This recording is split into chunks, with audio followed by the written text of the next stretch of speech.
Radio Dwarka परिवार के सभी सदस्यों को मेरा नमस्कार। भगवान कृष्ण के जो मुस्कुराहट है वो हमेशा उनके चेहरे पे बनी रहती है। उस मुस्कुराहट के पीछे क्या राज है, क्या सच्चाई है? क्या वो हमारी परेशानी पे हंस रहे होते हैं या फिर उस मुस्कुराहट के पीछे कुछ और वजह है? आज इस विषय पे प्रकाश डाल रहे हैं अमोघ लीला प्रभु अर्जुन की मन स्थिति और एक श्लोक को लेकर कि भगवान कृष्ण की मुस्कुराहट के पीछे क्या राज है। तो आइए अब चलते हैं अमोघ लीला प्रभु के पास और सुनते हैं इस विषय में। हरे कृष्णा डियर लिसनर्स, और आज हम भगवद गीता के चैप्टर 2 वर्स नंबर 9 से लेकर 10 तक हम चर्चा करेंगे। और आज जो टॉपिक रहेगा वो रहेगा स्माइल विच हैज नॉलेज। आज का श्लोक इस प्रकार से है, संजय उवाच एवं उक्त्वा ऋषिकेशं गूढ़केश परन्तप न योत्स्यति गोविंदम उक्त्वा तूष्णीं बभूवः। तो यहाँ पर संजय ने कहा कि इस प्रकार कहने के बाद शत्रुओं का दमन करने वाले अर्जुन कृष्ण से बोले, हे गोविंद मैं युद्ध नहीं करूंगा, और चुप हो गए। तो यहाँ पर अर्जुन की स्थिति बता रहे हैं संजय धृतराष्ट्र को। अब वैसे धृतराष्ट्र अगर ये सब कुछ सुन रहे हैं तो धृतराष्ट्र तो बहुत एक्साइटेड हो जाए कि ओ अर्जुन ने मतलब धनुष छोड़ दिया, चुपचाप बैठ गए, वो लड़ाई करने के मूड में नहीं है। अरे तो बहुत बढ़िया हो गया, अरे मेरे जितने बेटे हैं अब तो वो आराम से राजपाट में लग पाएंगे, ये युद्ध होगा ही नहीं क्योंकि अर्जुन ही रेडी नहीं है। तो लेकिन संजय ने इस गलतफहमी को दूर करने के लिए शब्द इस्तेमाल किया परंतपा, कि अर्जुन जो है वो परंतपा है, तो वो कमजोरी के कारण या किसी बहाने के कारण युद्ध से नहीं भाग रहे, वो वास्तव में करुणा के कारण युद्ध नहीं कर रहे। परंतपा का मतलब he is the chastiser of enemies, he is very very powerful warrior. और इस बात को बताते हुए संजय धृतराष्ट्र को बता रहे हैं कि धैर्य रखिए धृतराष्ट्र जी, कुछ समय की बात है अभी, क्योंकि वो कृष्ण के शरण में आ गए हैं अर्जुन, तो जल्द ही उनके सारे के सारे कष्ट दूर होने वाले हैं। सारे के सारे जो उनके संघर्ष हैं, उनकी विवेचनाएं हैं और उनके डाउट्स हैं, उनकी परप्लेक्सिटीज हैं, वो दूर होने वाली हैं, उनका इल्यूजन हटने वाला है और वो युद्ध के लिए तैयार हो जाएंगे। इसलिए शब्द इस्तेमाल किया परंतपा। उसके बाद क्या हुआ, तम उवाच ऋषिकेश प्रसन्नीव भारत सैन्यो रुभ्योर्मध्ये विषीदन्तमिदं वच। हे भरतवंशी धृतराष्ट्र, उस समय दोनों सेनाओं के मध्य शोकमग्न अर्जुन से कृष्ण ने मानो हंसते हुए ये शब्द कहे। Now Krishna is smilingly saying something. This is very very important. At the time Krishna was smiling between both the armies. बहुत ही ज्यादा गंभीर स्थिति है and now Krishna is smiling. अब ये जो स्माइल है इसमें मजाक नहीं है। अक्सर हम किसी भी स्माइल कर देते हैं, हंस देते हैं, तो वास्तव में उसका मजाक उड़ा रहे होते हैं, या फिर अगर उसकी बात नहीं समझ पा रहे होते या फिर उसके अंदर कुछ हल्कापन देख रहे होते हैं तो भी हम हंस देते हैं या मुस्कुरा देते हैं। लेकिन यहाँ भगवान श्री कृष्ण की जो स्माइल है ये बहुत इंपॉर्टेंट है, क्योंकि ये स्माइल के अंदर नॉलेज है। ये जो स्माइल है इसके अंदर एम्पैथी है, यानी कि दूसरे व्यक्ति का जो कष्ट है, दुख है, उसकी स्थिति को जानना भी है और साथ ही क्योंकि उसके सॉल्यूशन भी है, इसीलिए भगवान स्माइल कर रहे हैं। जैसे कि बच्चा कभी कभी अगर जिद करता है और वो एक बचकानी चीज में फंसा होता है तो पिताजी भी उस पर स्माइल कर देते हैं। तो इस तरह से भगवान श्री कृष्ण का स्माइल करना एक बहुत ही एक गहरी बॉडी लैंग्वेज है। तो उस स्माइल के पीछे ज्ञान है, सॉल्यूशंस हैं, उस कंसर्न को लेकर कि अर्जुन की अभी कि इस समय अर्जुन कमजोर पड़ गए हैं, तो उनकी कमजोरी को दूर करने का सॉल्यूशन भी भगवान श्री कृष्ण देने वाले हैं। और ये स्माइल जो है बहुत ही उसमें गंभीरता भी है और साथ में उसके अंदर एक उम्मीद की किरण भी है। ये स्माइल वैसी नहीं थी जैसे कि हम कैमरा क्या करते हैं से चीज और फिर लोग मुस्कुरा देते हैं चीज, और जैसे कुछ इंडियन लोग हैं वो कहते हैं घी से घी, तो घी बोलते हैं तो मुस्कान आ जाती है और फिर लोग फोटो खींच लेते हैं।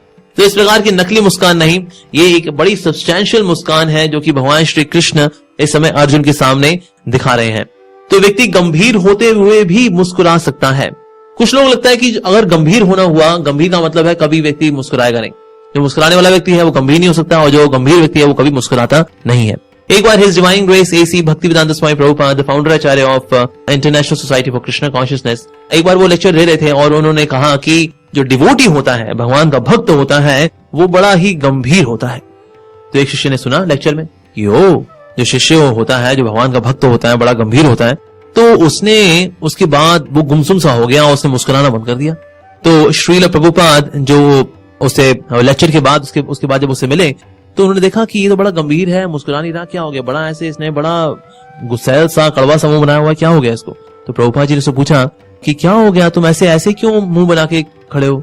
तो उसने बोला, श्रील प्रभुपाद, आपने कहा कि भक्त को गंभीर होना चाहिए ना, इसलिए मैंने सोच लिया कि अब से मैं बिल्कुल नहीं मुस्कुराऊंगा। मुस्कुराने का मतलब गंभीरता को कम करना है।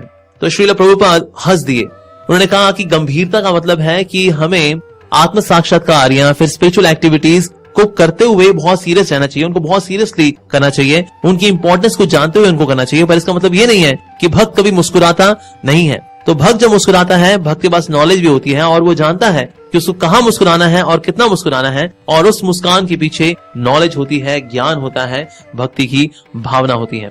तो जैसे कि एक कहावत भी है, smile is a curve which keeps many things straight. तो मुस्कान जो है वो कई आड़ी टेढ़ी चीजों को सीधा रखती है, वो खुद अपने आप में एक ऐसा कर्व है। तो दो चीजें हैं कई समस्याओं से बचने की, एक है चुप रहना, साइलेंस, और दूसरा है कई समस्याओं का समाधान हो जाता है जस्ट बाय अ स्माइल। तो भगवान श्री कृष्ण ने ये दोनों ही तरीके हमें समझाए भगवद गीता में। इसके पहले के जितने भी श्लोक थे, अर्जुन बोल रहे हैं और भगवान श्री कृष्ण सुनते रहे। सो साइलेंस। उन्होंने कहीं अर्जुन को रोका नहीं, अरे बस मैं समझ गया तेरी प्रॉब्लम, मैं परमात्मा हूं ना, मैं अंतर्यामी हूं, मैं तेरी बात समझ गया, अभी लो सॉल्यूशन। भगवान श्री कृष्ण ने ऐसा नहीं किया, जबकि वो परमात्मा रूप में अंतर्यामी है और वो हृदय के एक एक इमोशन को जानते हैं, एक एक भावना को जानते हैं। तो श्री कृष्ण हमको सिखा रहे हैं that we should be silent also. हमें बोलना चाहिए लेकिन अप्रोप्रिएटली और राइट टाइम पर राइट वर्ड्स में अप्रोप्रिएटली बोलना चाहिए। और साथ ही मुस्कान दिखा रहे हैं और इस मुस्कान के जरिए अर्जुन को एक होप दे रहे हैं that yes you are perplexed, you are confused, but I have solutions to your problems. और यहाँ पर अब कृष्ण एक स्पेशल रोल में आएंगे। अभी तो दोस्ती के रोल में थे, एक दोस्त के रोल में थे, और मित्र के साथ, एक सखा के रूप में अर्जुन के साथ थे। लेकिन क्योंकि अर्जुन ने उनका शिष्य बनना स्वीकार किया है, so now the talks will be very serious. अब जो बातचीत होगी वो दो दोस्तों वाली बातचीत नहीं होगी, अभी जो बातचीत होगी वो एक गुरु और शिष्य की होगी। तो गुरु के रूप में है भगवान श्री कृष्ण और शिष्य के रूप में है अर्जुन। तो इसीलिए भगवान श्री कृष्ण का देखते हैं हम कि कृष्ण अपने भक्तों के लिए कोई भी रोल इख्तियार करने के लिए तैयार है। वो अपने भक्तों के लिए उनका पति बनने के लिए तैयार है, उनका सखा बनने के लिए तैयार है, उनका पुत्र बनने के लिए तैयार है। तो इस प्रकार से कृष्ण अपने भक्तों के लिए कोई भी रोल इख्तियार करने के लिए तैयार है। जैसे कि यहाँ पर भले ही परम भगवान है वो, लेकिन अपने भक्त के लिए वो चैरिटियर बनने के लिए तैयार हो गए। He has become ready to become a chauffeur, a driver. तो कोई भी रोल भगवान इख्तियार करते हैं और ये ही प्रेम का लक्षण है। Flexibility for the pleasure of the beloved is one of the qualities of true love. तो जब हमारे अंदर ईगो होती है, अहंकार होता है, तो हम अपने आप को चेंज नहीं कर पाते to give pleasure to the beloved। तो इस संसार में ऐसा प्रेम मिलता है जिसमें हम ये सोचते हैं कि सामने वाले को चेंज करना चाहिए अपने आप को। Not me, I am flawless, I am faultless, this person should change, not I should change। तो इसको प्रेम नहीं कहते। तो क्योंकि हमारे अंदर अहंकार होता है, तो अहंकार हमें रोकता है कि हम अपने आप को फ्लेक्सिबल बनाएं सामने वाले की खुशी के लिए। पर भगवान श्री कृष्ण देखिए कितने ज्यादा फ्लेक्सिबल है। Sometimes he becomes guru, sometimes he becomes a charioteer, sometimes he becomes a friend for Arjuna, just to assist arjuna.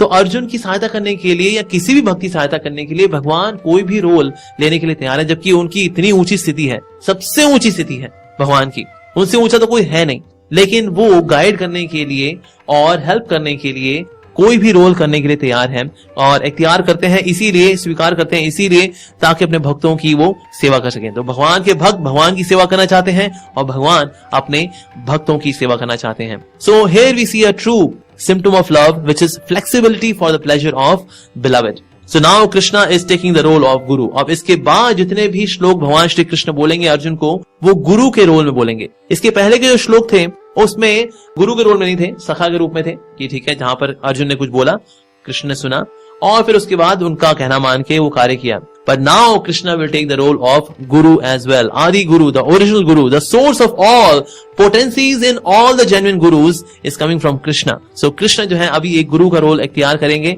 और ये करने के बाद वो अर्जुन को इंस्ट्रक्ट करेंगे। So going forward अब जितने भी श्लोक आएंगे और कृष्ण अर्जुन को इंस्ट्रक्ट करेंगे as a guru करेंगे। So that ways we learn that Lord Krishna is such a well-wisher of his devotees. So he is smiling because now he has got solutions also and he has got a hope for Arjuna as well.